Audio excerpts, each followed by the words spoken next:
Which way do I go? You'll have to circle around through an alley to your right to get there. You mean the alley that's on fire? Ish, aren't you from Raccoon City? Elite my behind. No wonder so many of you dead.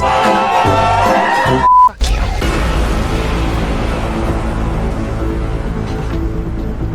After finally getting through that barrage of cutscenes in a prologue, having a nice little chit-chat with the UBCS, and upon exiting the Redstone station, we begin the game proper. We get a nice reference to OG Resident Evil 3,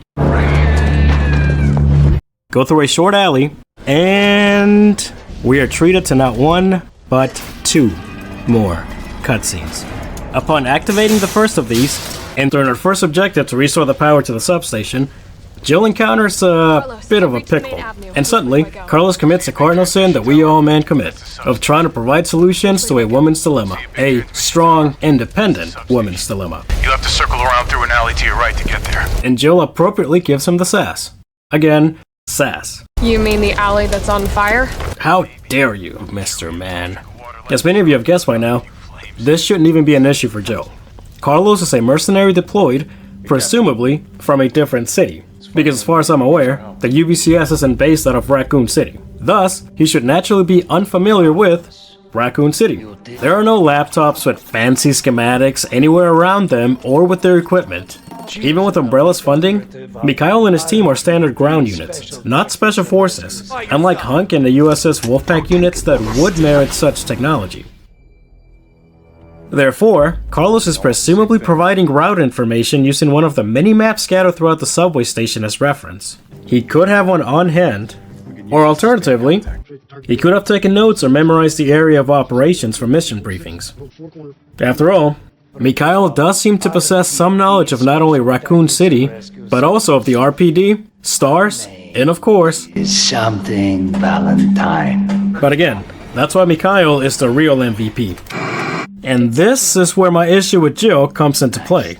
Self-reliant, strong protagonist, decorated stars officer, meaning that she is proficient enough to be a member of an elite operative unit, and resident of Raccoon City itself, requires assistance navigating her own city of residency.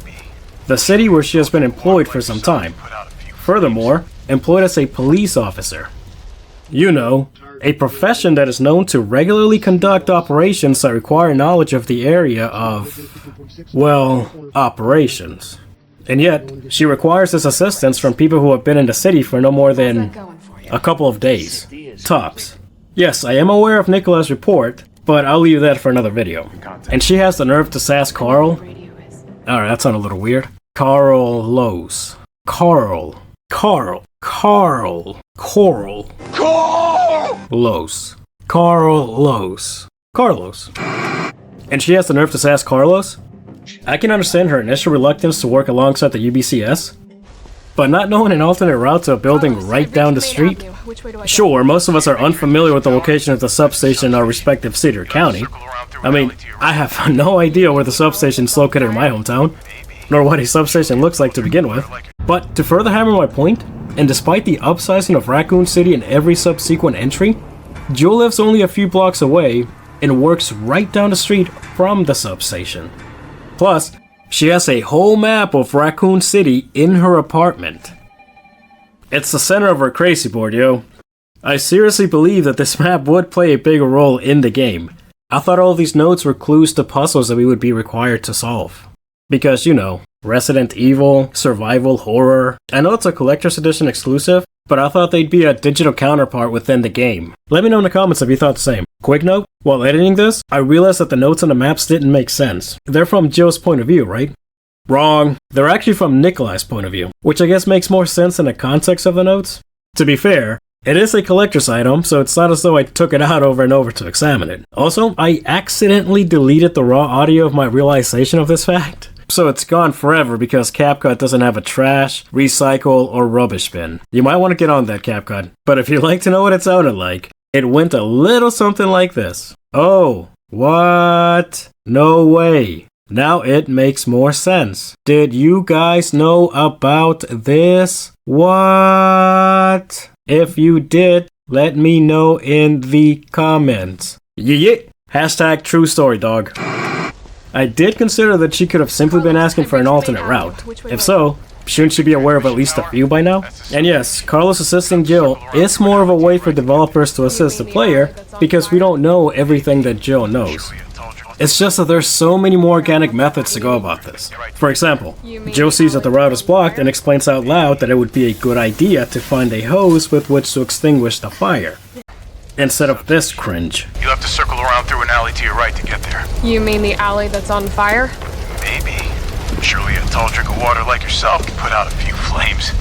F you. Not Carlos' part though. That's a pretty clever line if I do say so myself. Surely a tall drink of water like yourself can put out a few flames. It's complimentary in a lot of ways. He acknowledges her boss girl status, her independence, and her capability to overcome obstacles on her own. He reiterates that he and Mikao trust in her and her abilities, along with, of course, giving her one hell of a compliment. It's also quite witty, especially in the, you know, heat of the moment. Yeah, I know I can be cringy. I'll see myself out.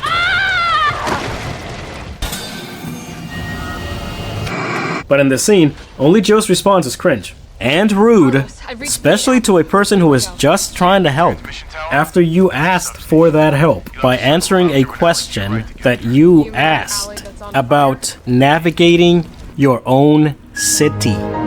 If all else failed, she could have suggested looking at a map, once again, out loud, by talking to herself. Gotta put this out. Like a psychopath. So that we, as the player, understood the task.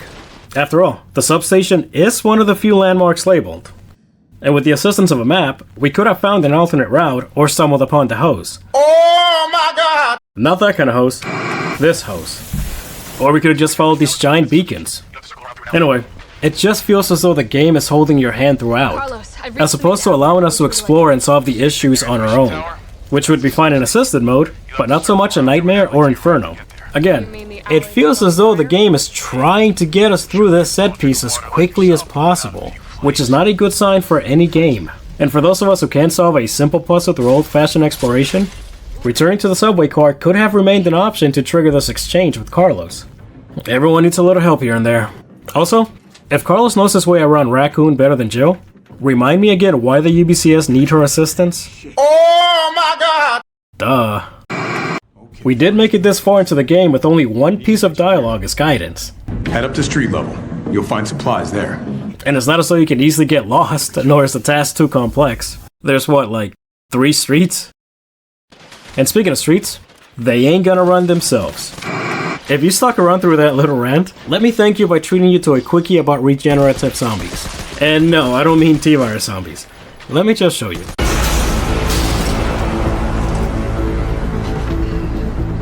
So I stumbled upon this one while gathering gameplay for this video, and it just kept gnawing at the back of my mind. So I feel it at least merits a mention, and it does go in line with the rest of my This Doesn't Make Sense series. So immediately following Jill's little pickle, we activate a second cutscene. And prior to activating Jill's little pickle cutscene, we were given some not so subtle foreshadowing to what follows. Hold up. Does it really count as foreshadowing if that which is being foreshadowed occurs almost immediately following the foreshadowing? Serious question, yo. Or maybe the previous scene with Brad was foreshadowing this scene. Whichever the case, we can most certainly eliminate these zombies before the cutscene commences. You know, for those of us who like to adequately prepare. After all, why not preemptively remove a few unnecessary obstacles before they become obstacles? Because ya can't. That's why. Well, you can, but the game needs them alive. Or rather, alive-ish. To actually follow through with this cutscene and down these flimsy barriers. Hold up. Are these barriers even real, by the way? I've never seen them anywhere in real life before. And a Google search offered exactly 0 results for this exact type of barrier. Probably because they'd be just as useless as they look. So if you've seen these barriers in real life at any point, I guess do the YouTube thing and let me know in the comments. And that's without even taking the time to actually examine these things. See these yellow bases here? They look far too narrow to be able to provide any formidable leverage against this exact type of scenario. And look at these glaring gaps between the sections. Yes, these are mindless zombies we're talking about here. But even they would just shamble over these gaps. As a matter of fact, they do exactly that later on in the hospital set piece. See this barrier over here? Much better. But then again, the RPD is partially funded by Umbrella, a corporation who has taken full advantage of this outbreak to gather combat data on their bioweapons, so I'm not surprised they'd be set up for failure, yo. But this mini entry is about the zombies, not the barriers, so I suppose the devs didn't account for any alternate methods of downing these barriers in the event that the player eliminated these zombies beforehand. You see this? You can still see where I shot them.